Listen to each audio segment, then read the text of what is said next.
Chers auditeurs et auditrices, bienvenue sur ma chaîne Introspection citoyenne vers une quête d'un meilleur individu pour un monde meilleur. Dans la vidéo précédente, on a vu l'intérêt qu'on a à commencer l'introspection et la métamorphose dans notre vie pour atteindre notre liberté intérieure.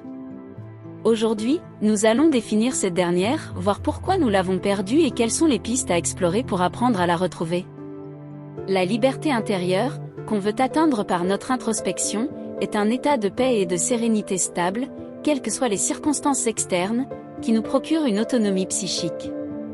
En effet, une fois dans cet état d'équilibre, nous ne sommes plus dans le déni et la fuite qui nous rendent à l'état d'enfant qui cherche à plaire, à être aimé, accepté et reconnu. Nous acceptons d'être des adultes responsables et réalistes avec nos forces, nos limites, nos frustrations, nos imperfections et un minimum de souffrance causée par les difficultés naturelles de la vie.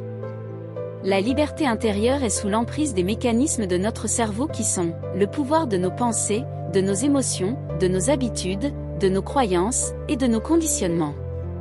Ces derniers nous dictent inconsciemment nos comportements et nos décisions. Il faut comprendre ces mécanismes pour les contourner, et protéger ainsi notre liberté intérieure de la compétition, de la rivalité et du conformisme qui l'empêchent de se réaliser. Cela s'apprend comme lire, écrire et conduire. Les efforts fournis pour l'apprentissage sont loin d'être pénibles car le chemin est aussi agréable que le résultat. C'est un défi pour devenir chaque jour meilleur et non le meilleur. Nous ne pouvons pas nier nos désirs et on ne peut pas changer notre nature humaine. Mais quand on atteint cette liberté intérieure, on n'est plus soumis à l'obsession et à l'égocentrisme. Les choix pris à ce moment-là seront vraiment les nôtres. Le monde a besoin de notre singularité et de notre façon personnelle d'envisager les choses. Reprenons alors les commandes de nos vies en apprenant à se libérer. Des mécanismes du cerveau. Du regard des autres. De nos tendances anxieuses et dépressives.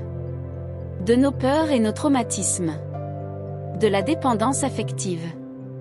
De notre ego et de nos névroses.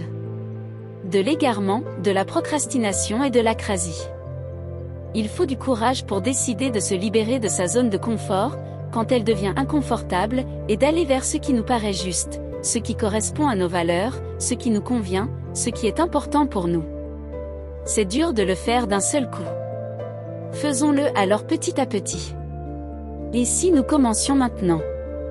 Au lieu de toujours se demander ce qu'on doit faire après et s'imposer une vie conforme aux injonctions sociales, réfléchissons plutôt à ce qui nous fait plaisir maintenant pour mener une vie qui nous convient.